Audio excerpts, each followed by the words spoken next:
Okay तो बेटा आज हमें जो है सोशल साइंस का जो सिविक्स का चैप्टर 2 है अंडरस्टैंडिंग सेक्युलरिज्म, इसमें हमें जो इसका क्वेश्चन आंसर है यानी एक्सरसाइज है उसको हम आज करने जा रहे हैं। तो क्वेश्चन 1 जो हमारा है, it is actually list the different types of religious practices that you find in your neighbourhood.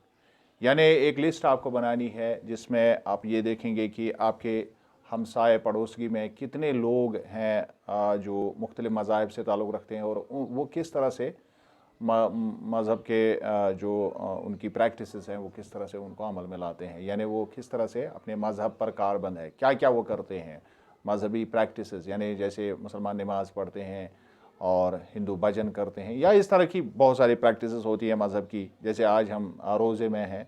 तो इस तरह की चीज़ें आपको देखनी है मुख्तलिफ़ मज़ाहिब में क्या क्या चीज़ें होती है। This could be different from forms of prior, worship of different God's, sacred sites, different kinds of religious music, singing, dancing etcetera. अब ये खुद ही एक्सप्लेन करता है कि आपको किन चीज़ों पर तवज्जो रखना है। यानी वहाँ पर वो उनका प्रायर का अलग तरीका होगा, यानी वो किस तरह से दुआ करते हैं अपने अल्लाह से, अपने खुदा से किस तरह से वो मांगते हैं, या उनकी वो किन चीज़ों को सैक्रेड मानते हैं, होली किन चीज़ों को मानते हैं, मुकद्दस पाक किन चीज़ों को मानते हैं, कहाँ पर वो जाते हैं अपना जिसको हम यात्रा कहते हैं, या जैसे मुसलमान हज को जाते हैं। तो इस तरह की रिलीजियस प्लेसेस उनके डिफरेंट हो सकते हैं। Does this indicate freedom of religious practice? फिर जब आप मुख्तलिफ लोगों को मुख्तलिफ तरीक़ों से करते हुए देखेंगे, उनका प्रेयर का तरीका अलग है, उनके सैक्रेड प्लेसेस अलग है, लेकिन फिर भी वो एक ही मुल्क में रहते हैं, क्या इसका मतलब ये है कि इससे फ्रीडम ऑफ रिलीजियस प्रैक्टिस हम कह सकते हैं? या जिस तरह सेक्युलरिज्म चाहता है कि एक मुल्क में एक इंसान आज़ाद हो, उसको आज़ादी हो अपने मज़हब पर अमल करने की, क्या आप ऐसा सोचते हैं? तो सबसे पहले हम देखेंगे कि different types of religious practices found in my neighbourhood. हमारे नेबरहुड में जो आम तौर पर हम यहाँ देखते हैं उसमें हम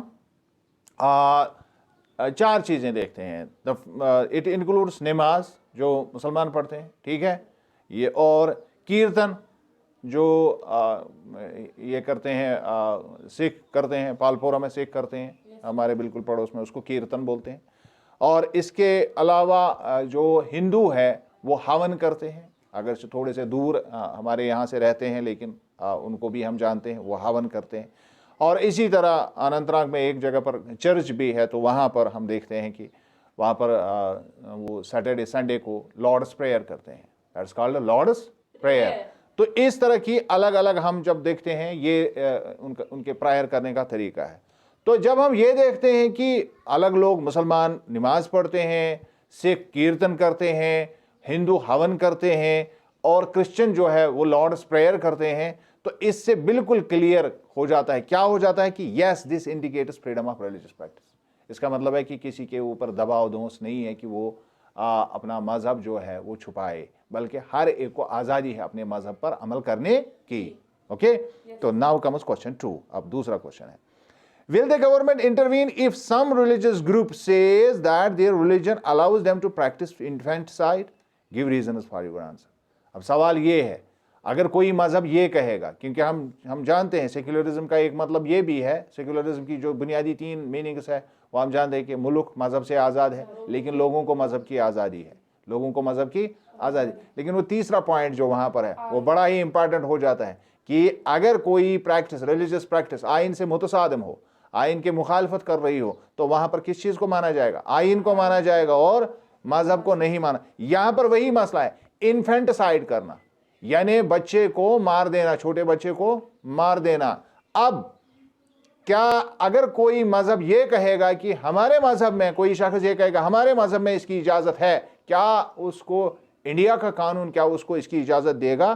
तो अगर वो तो इसका मतलब है क्या वो इंटरवीन करेगा, उसके इस प्रैक्टिस को वो नहीं करने देगा? बिल्कुल नहीं करने देगा। क्यों? क्योंकि ये किसके खिलाफ है? कानून के खिलाफ। So our answer is yes, the government will intervene. जरूर इसमें मुदाखलत करेगा। कौन? गवर्नमेंट। इंटरवेंशन का, इंटरवीन का करने का मतलब होता है मुदाखलत करना। Because this practice is against the right to freedom to live, जो हमें फंडामेंटली मिलता है कि हर शख्स को आज़ादी है जिंदा रहने की। अब चाहे बच्चा हो चाहे बड़ा हो, सबको मिलना चाहिए ये हक, ये फंडामेंटली हमारे कॉन्स्टिट्यूशन ने दिया है। अब अगर कोई शख्स बच्चे को कत्ल करना चाहता है, छोटे बच्चे को भी कत्ल करना चाहता है, ऐसा मुमकिन नहीं है, क्योंकि वहां पर कानून इंटरवीन करेगा। और infanticide is also a crime under law. इतना ही नहीं, बल्कि इन्फेंटिसाइड डायरेक्टली इसके खिलाफ, एक तो freedom of freedom to live जो है उसके अगेंस्ट ये बात जाती है। दूसरी बात, इन्फेंटिसाइड बजाते खुद जो है ये एक क्राइम है कानून के तहत। आइन में इसके बारे में कानून है कि इन्फेंटिसाइड नहीं हो सकता है, बच्चे को मारा नहीं जा सकता। उसके बाद आता है question number 3, complete the following table. ये टेबल यहां दिया हुआ है, इसके बारे में हमने कल भी बात की, तो इस पर आपको नोट मिलेगा। ये हमने कल भी वाज़े किया है, इसको मैं एक मरतबा फिर इलाबरेट करने की कोशिश नहीं करूँ, या करूँ एक मरतबा फिर। ये उस तरह से जो सवाल है, one religious community does not dominate another. एक रिलीजियस कम्युनिटी है वो दूसरे को डोमिनेट ना करे, तो ऐसी सूरत में हमें क्या करना चाहिए? What should we do? उस वक्त हम क्या करेंगे? तो ये it is important for establishing harmony in the society. एक मजहब जो है दूसरे मजहब को डोमिनेट ना करे, उससे ये होगा कि हमारी हार्मनी जो है समाज में, जो अमन अमान है, वो खराब हो जाएगा। ये मैंने कल भी आपको समझाया था। इसका रीजन क्यों आएगा ये? क्योंकि अगर एक मजहब को हम बिल्कुल खुली छूट दे देंगे, वो दूसरे मजहब के ऊपर जो भी उसका मन करे वो करे, तो उससे क्या होगा? अमन अमान खराब होगा, फिर पीस नहीं रहेगा। समझ रहे हैं? Yes, तो फिर यहां example of violation of this objective. अब इस तरह के जो बहुत सारी चीजें हो जाती है, a Muslim family living among Hindu people in a locality is forbidden to offer नमाज। मिसाल के तौर पर इसकी अगर हम कहेंगे कि इसकी वायलेशन किस तरह से हो सकती है, मिसाल के तौर पर हमारे यहाँ नजदीक में सिख रहते हैं। ये मैंने कल भी आपको कहा कि वो लाउड स्पीकर जब ऑन करते हैं तो हम वहां ये कह के घुस नहीं सकते हैं कि आप ये नहीं, ऐसा नहीं कर सकते। समझ रहे हैं? तो ये वायलेशन होगी, क्योंकि अगर हम रिलीजियस कम्युनिटी में हार्मनी चाहते हैं, अमन चाहते हैं, तो हम उनके जो भी मजहबी अकीदे वो अपने हिसाब से जो भी करना चाहें उनको छूट होनी चाहिए। और इसकी और भी मिसाल है यहाँ पर, यानी अगर यहाँ से जलसा जुलूस निकल रहा है हिंदुओं का, तो मुसलमान उन पर एतराज़ नहीं करेंगे। मुसलमानों का निकल रहा है मजहबी जलसा जुलूस, तो हिंदुओं को एतराज़ नहीं करना चाहिए। ये इसकी मिसालें हो सकती है। उसके बाद जो दूसरा है the state does not enforce any particular religion nor take away the religious freedom of individual। अब हम ये जानते हैं कि जब हम देखते हैं सेक्युलरिज्म में कोई भी स्टेट का रिलीजन नहीं होता है, और ना रिलीजन जो है स्टेट एनफोर्स करती है कि नहीं आपको ये वाला रिलीजन जो है एक्सेप्ट करना है। उसकी वजूहात क्या है? उसकी वजह यह है, it is essential in order to stabilise the ideals of the Indian constitution. क्योंकि इंडियन कॉन्स्टिट्यूशन का आइडियल सेक्युलरिज्म है। अब अगर यहां एनफोर्स होगा, कोई एक रिलीजन फोर्स करेगा गवर्नमेंट की नहीं आपको इस रिलीजन पर अमल करना है, तो इस तरह से वहां ये चीज मुतसादिम होगी किसके साथ? कॉन्स्टिट्यूशन के साथ। तो कॉन्स्टिट्यूशन एक बात कहता है, लेकिन जब स्टेट का पावर जो जिनके हाथों में है वो दूसरा काम करेंगे, तो ये इस तरह से फसाद फिर फैलेगा। तो इस तरह से अब हम इस पर जो है ये बात इसके बारे में हम एग्जाम्पल ये दे सकते हैं कि अगर कोई किसी मजहब की कोई इमारत है, तो उसको दूसरे मजहब के लोग उसको ढा नहीं सकते हैं, उसको वहाँ से उठा नहीं सकते हैं, या उसको डिमोलिश नहीं कर सकते हैं। तो इस तरह की बातें हम नहीं कर सकते हैं। इस तरह का जो है कोई भी एक्ट जो है कानून के लिहाज से वो समझा जाएगा कि इट इज़ अगेंस्ट लॉ, ये कानून के मुतसादिम होगा। उसके बाद तीसरा, the same member do not dominate other members of the same religious community. इसी तरह यहाँ पर हमें यह कहा गया है कॉन्स्टिट्यूशन के तहत, हमें यह बताया गया है कि एक मज़हब के अंदर मुख्तलिफ ग्रुप होते हैं, मुख्तलिफ लोगों की इंटरप्रटेशन होती है, वो अपने मज़हब को मुख्तलिफ तरीक़ों से समझते हैं। जैसे हम मुसलमान हैं तो हमारे यहाँ शिया और सुन्नी दो बड़े ग्रुप हैं, अलग अलग इनकी सोच है, अलग अलग तरीके से वो सोचते हैं मज़हब पर उनकी अलग अलग राय है, वो एक तरह से इंटरप्रटेशन करते हैं, और सुन्नी जो है वो दूसरी तरह से इंटरप्रिटेशन करते हैं। इसी तरह अगर आप हिंदुइज्म में देखेंगे तो वहाँ हज़ारों की तादाद में वहाँ अलग अलग लोग जो है अलग अलग इनको आइडल्स को पूजते हैं, लेकिन वो एक दूसरे को रोकते नहीं हैं उससे। और इसी तरह अगर आप बुद्धिज्म की बात करें तो उनके भी दो सेक्ट्स है, एक को हीनयाना कहते हैं, दूसरे को महायाना कहते हैं। इसी तरह जैनिज्म में भी दो सेक्ट्स है, एक को दिगंबारस कहते हैं, एक को स्वतंबारस कहते हैं। यानी ये जो अलग अलग इंटरप्रिटेशन मज़ाहिब की है, तो यहां पर भी किसी एक मजहब के एक मेंबर को हम ये इजाजत नहीं दे सकते हैं कि वो बाकियों को कहे कि आप मेरी ही बात मानो, क्योंकि मजहब को इंटरप्रेट किया जा सकता है मुख्तलिफ तरीकों से। So it is important. अब why it is important? It is important in order to establish equality in the society. अब अगर हम एक ही को, जिसको जैसे हम कहते हैं कि एक से खड़ पहुंचल मानव, तो उससे जो ये चीज है ये खत्म हो जाएगी। एक शख्स को वहां पर सोसाइटी में इक्वालिटी नहीं मिलेगी, क्योंकि जिस तरह मेरी बात मानना अहम है, मैं अपनी बात पर अमल कर रहा हूं, ये मानना जरूरी है आपके लिए, तो आप जो बात कहेंगे वो मेरे लिए जरूरी हो जाती है, मैं उसको मानूं। मैं आपको तरदीद नहीं कर सकता हूं, शिया सुन्नी को नहीं कह सकता कि आप इस तरह माने, वो उनको दबाव दोष नहीं कर सकते हैं। और इसी तरह हीनियाना सेक्ट वाले महायाना वालों को ये नहीं कह सकते हैं कि नहीं आप हमारी इंटरप्रिटेशन मानो। समझ रहे हैं? जिस तरह आप यहां भी देखते हैं, ये बात आपको ज्यादा अच्छी तरह से इस तरह से समझ आ जाएगी कि यहां पर हमारे इस सोसाइटी में मुख्तलिफ किस्म के सेक्टर्स जो है विद इन सुन्नीज, बहुत सारे सेक्टर्स हैं। मिसाल के तौर पर यहाँ हनफी है, यहाँ अहले हदीस है, यहाँ जमात इस्लामी है। अलग अलग लोगों की अलग अलग इंटरप्रिटेशन मजहब की है, तो कोई किसी को जोर जबरदस्ती करके अपनी बात मनवा नहीं सकता है। तो इससे इक्वालिटी भंग हो जाती है, इक्वालिटी खत्म हो जाती है। तो इस तरह से हम ये वाला क्वेश्चन जो है, ये वाला क्वेश्चन भी इस तरह से हो गया। तो अब जो है, अब हम क्वेश्चन नंबर 4 की तरफ जाएंगे। Look up the annual calendar of holidays of your school.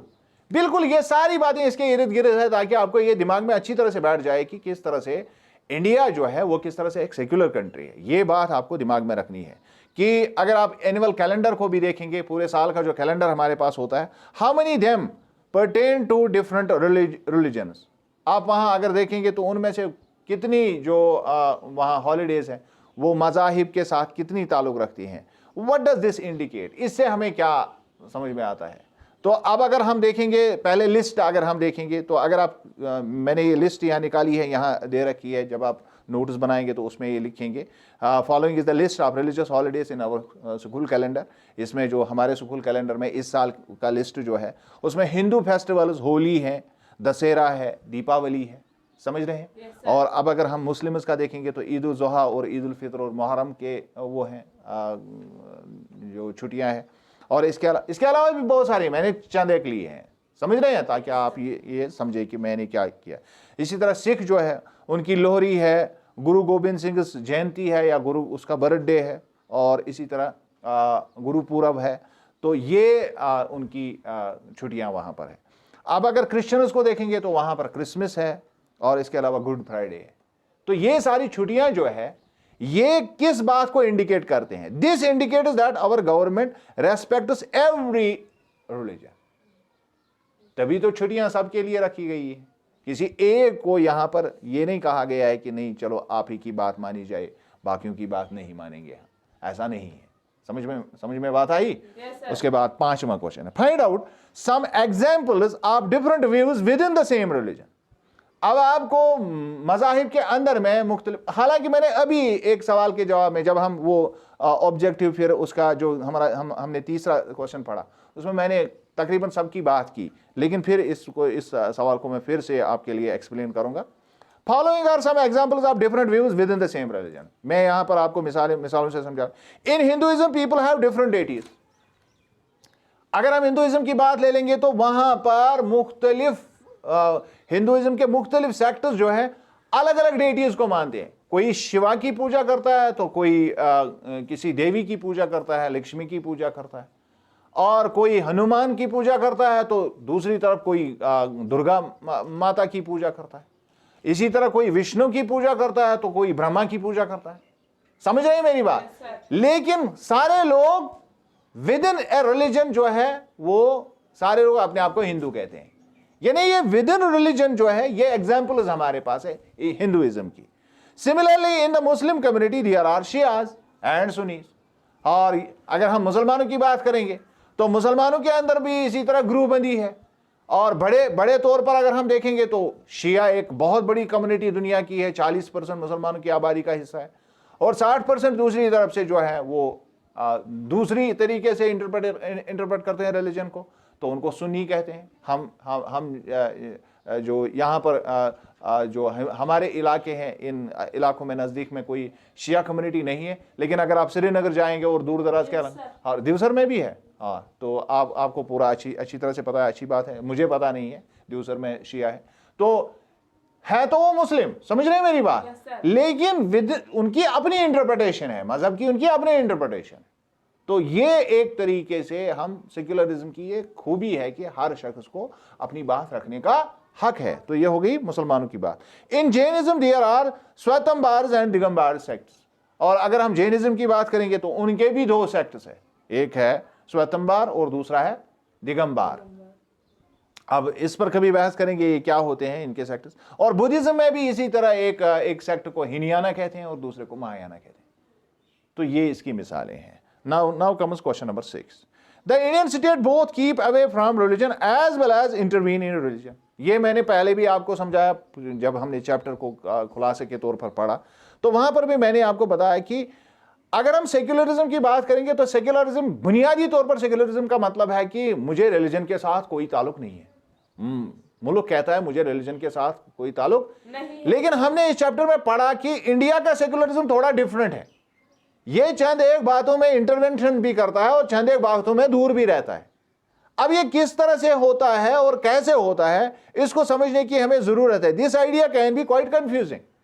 अब जब हम कहते हैं इंडिया सेक्युलर है, तो दूसरी तरफ जब हम कहते हैं कि ये रिलीजन के अंदर भी मुदाखलत करता है, तो ये थोड़ा सा कंफ्यूजन पैदा करता है। So discuss this once again in class using examples from the chapter as well as that you might have come up with. अब आपको इसको एक मरतबा फिर डिस्कस करना है उस कॉन्टेक्स्ट में जिस कॉन्टेक्स्ट में हमने इसको पढ़ा। मैंने इसको एक्सप्लेन आपको किया है। अगर आप उसको फिर से यूट्यूब पर देखेंगे तो आपको वहां दिखेगा कि किस तरह से ये आइडिया जो है बाकी दुनिया से मुख्तलिफ कैसे हमारा सेक्युलरिज्म।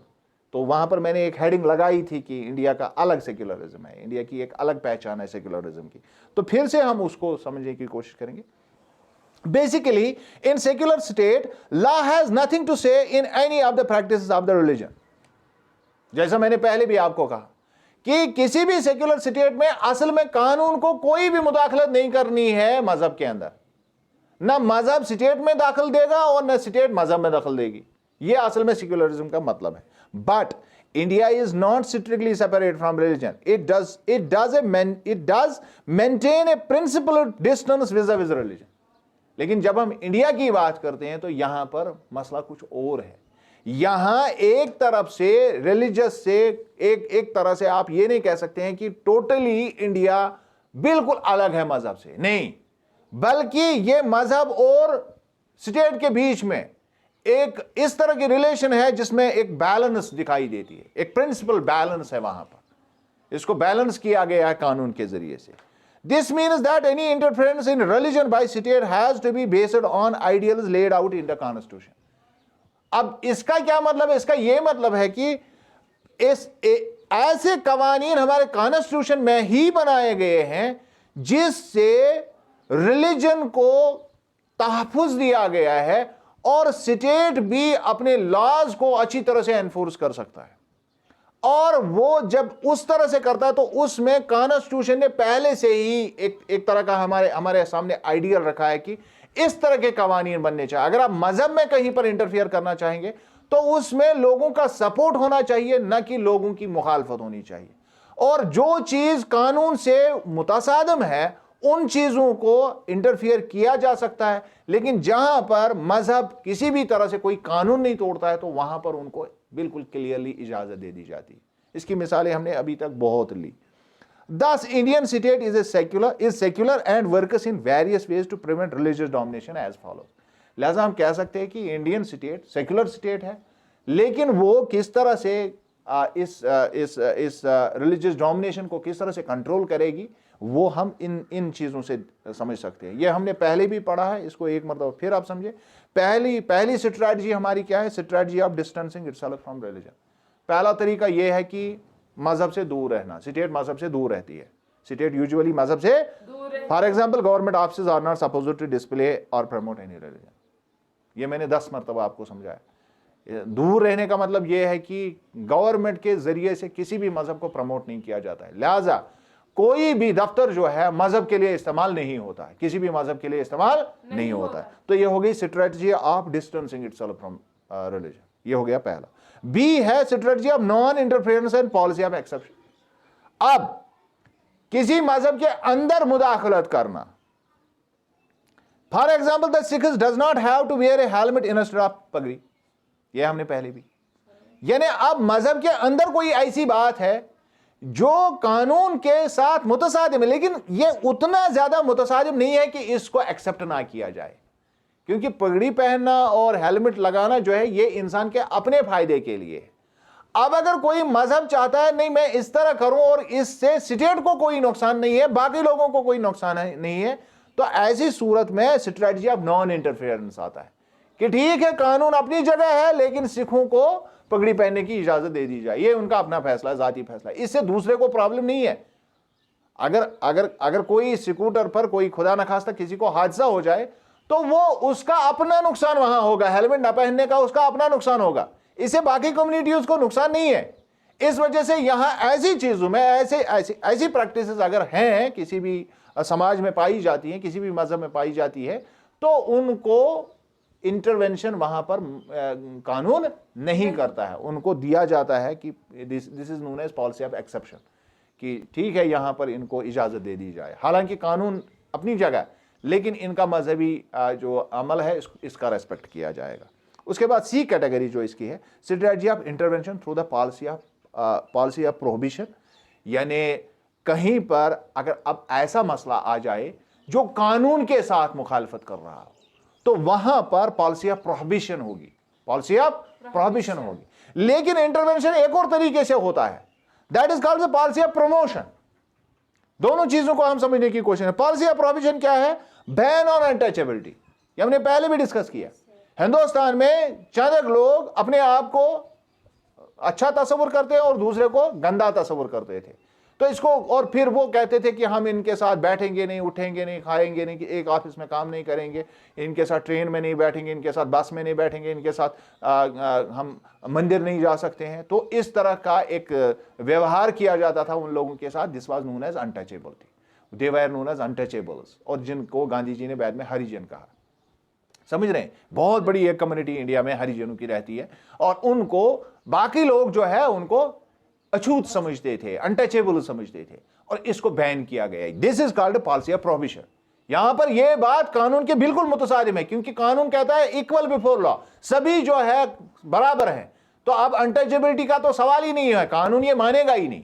तो यहां पर पॉलिसी जो है it is strategy of intervention, यहां पर कानून मुदाखलत करता है, यहां पर कानून और मुदाखलत क्या करता है कि पॉलिसी ऑफ प्रोहिबिशन करता है। यहां पर अडॉप्ट होता है वो चीज कि इस चीज को टोटली बैन किया जाए, अंडर लॉ इसको समझा जाए कि ये कानूनी तौर पर ये गलत बात है। उसके बाद पॉलिसी ऑफ प्रमोशन में क्या आएगा? इसकी एग्जांपल क्या होगी? The right to religious communities to set up their own schools and college and grant of financial aid to them. मिसाल के तौर पर आप कोई किसी भी मजहब का कोई शख्स आता है, वो कहता है कि मैं अपने मजहब की तरवीज चाहता हूँ और मैं चाहता हूँ कि अपने मजहब को राइज करूँ और इसकी तालीम को मैं आम करूँ, तो उसके लिए गवर्नमेंट जो है उसको पॉलिसी ऑफ प्रमोशन वहाँ पर देता है, और गवर्नमेंट कहता है चाहिए आप अपना स्कूल बनाइए, आप अपनी खानका बनाइए, आप अपनी जो पाठशाला है वो बनाइए, और हम आपको ग्रांट करेंगे इसके लिए एड, आपको फैसिलिटेट करेंगे, आपको लैंड प्रोवाइड करके दे देंगे, आपको हर चीज़ की फैसिलिटी प्रोवाइड की जाएगी, आप जाइए और आप ये करिए। This is called policy of promotion. अच्छा माना इस पॉलिसी ऑफ प्रमोशन। तो उसके बाद आता है question number 7। This poster highlight, जहां जो ये पोस्टर किताब पर जो पोस्टर है, this poster highlight the need for peace. It says peace is never ending process, it can not ignore our differences और overlooks our common interests. Right in your own words what you think the above sentence are trying to convey, how does it relate to the need for the religious tolerance? अब सवाल यह है कि ये जो sentences यहां पर दिए गए हैं, sentence एक में लिखा है a peace that comes from that comes from feet and not from the that comes from feet and not from the heart is the opposite of peace. इस तरह के स्लोगन आप बहुत देखते हैं इसके बारे में। अब ये कहता है कि अब जब आप इस तरह के स्लोगन्स पढ़ते हैं तो इनका मतलब क्या है, अपने हिसाब से आप बताइए। So the above sentence are trying to convey the religious tolerance in order to promote peace. यहां पर ये कहा जाता है कि अगर आप टॉलरेट दूसरे को कहे कि आप दिल से सबको पसंद करें, चाहे उसका मजहब क्या भी हो, तो तब जाके हम पीस को अटेन कर सकते हैं, पीस हासिल कर सकते हैं, अदरवाइज नॉट, वरना ये मुमकिन नहीं है। दिस चैप्टर हैड, यहां पर लिखा है, this chapter had 3 drawings on religious tolerance made by students of your age. यहां पर जब पीछे हमने देखा तो वहां पर आपने वो पेंटिंग्स देखी होगी, अगर आप पीछे अभी भी देखेंगे तो वो आप बाद में भी कर सकते हैं। तो इसमें आपने पोस्टर्स देखे हैं, अब आपको भी पोस्टर बनाना है। Design your own poster on religious tolerance for your peers. अब आपको भी एक पोस्टर बनाना है, तो पोस्टर जो आप बनाएंगे तो वो पोस्टर मैंने उसकी हेडिंग में वो उसकी जो राइटिंग है वो मैंने लिख के रखी है, आप इसी का पोस्टर आप बनाएंगे। मैंने लिखा है diversity and inclusion are about giving value to every human being. Diversity का मतलब है मुख्तलिफ लोगों की मुख्तलिफ सोच, मुख्तलिफ तहजीबें, मुख्तलिफ तरीकों का उनका मजहब, मुख्तलिफ तरीकों का उनका उठना बैठना, उनका कल्चर, इसको डाइवर्सिटी बोलते हैं। क्या बोलते हैं इसको? डाइवर्सिटी। और अब अगर हम सबको एक साथ समझेंगे, सभी को हम कंसिडर करेंगे कि वी आर ह्यूमन बीइंग। हालांकि थोड़ा बहुत तो फर्क रहता है कि जब हम यहां देखते हैं, यहां बहुत ज्यादा बाहर से जो यहां मजदूर आते हैं, उनका एक अपना कल्चर होता है, उनका अपना खाने पीने का तरीका होता है, ड्रेस का तरीका होता है। लेकिन आप कश्मीर में देखेंगे, हम हर एक को अप्रिशिएट करते हैं, हम हर एक को इंक्लूड करते हैं अपने यहाँ। हम किसी को भी यहाँ किसी तरह से कोई ईज़ा रसानी नहीं करते हैं। यहाँ तक कि अगर किसी के साथ कोई ज्यादती होती भी है तो अक्सर बेशतर आपने देखा होगा कि वहाँ पर हम ही उनको डिफेंड करते हैं। तो कश्मीर का एक बहुत ही अच्छा ये इस तरह की एक सोच है, हमारा एक इंक्लूसिव अप्रोच है। हम हर कम्युनिटी को पसंद करते हैं, हर कम्युनिटी को अपने अंदर जगह देते हैं, हर कम्युनिटी का सहारा बनने की कोशिश करते हैं। This is called inclusion. इसको क्या कहते हैं? Inclusion. It is not to just to be just to feel that they इम कमजोर, इस तरह से हम ये समझेंगे नहीं, बल्कि it is the giving value to every human being. इसका ये मतलब होना चाहिए, ये नहीं कि मुझे ये फील हुआ कि ये कमजोर है तो इसलिए मुझे इनको इंक्लूड करना, नहीं, बल्कि मुझे क्या समझना है, मुझे ये समझना है कि ह्यूमन बीइंग्स जो है ये वैल्यूएबल क्रिएचर्स हैं, मुझे इनको वैल्यू देना चाहिए too, and no matter what their religion is.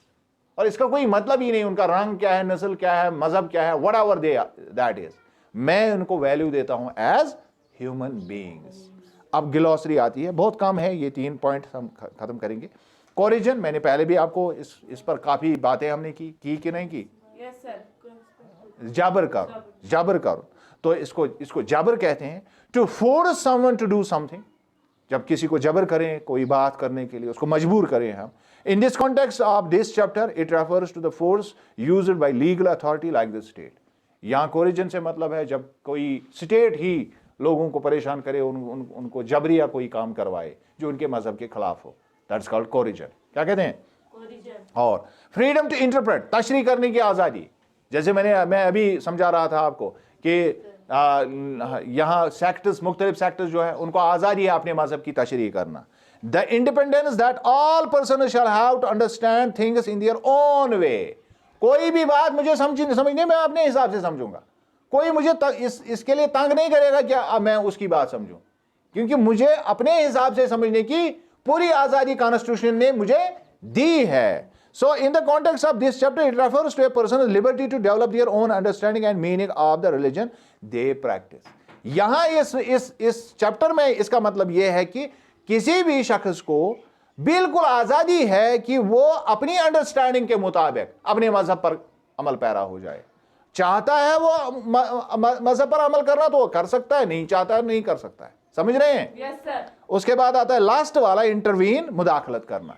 इसको हमने अभी भी पहले भी पढ़ा। In the context of this chapter it refers to the state's efforts to influence a particular matter in accordance with the principles of the constitution. Intervene हमने पढ़ा, 3 तरीके से इंडिया इंटरवीन यहां पर करता है। और उसमें एक इंटरवेंशन ये भी है कि अगर कोई चीज, कोई बात मजहब में ऐसी है जो कॉन्स्टिट्यूशन के मुखालिफत में जाती है, जैसे इन्फेंटिसाइड, तो वहां पर इंटरवेंशन करेगा कानून, वहां पर इंटरवेंशन, तो ये होगी इंटरवेंशन। तो क्लियर हुआ? ये चैप्टर, इसको आप एक मरतबा फिर देखेंगे और इंशाल्लाह हम आगे बढ़ेंगे। अब अगला चैप्टर जो है शायद पार्लियामेंट, ये जो है दूसरा चैप्टर क्या है हमारा, why do we need a parliament, तो इंशाल्लाह वो आगे करेंगे। Thanks a lot.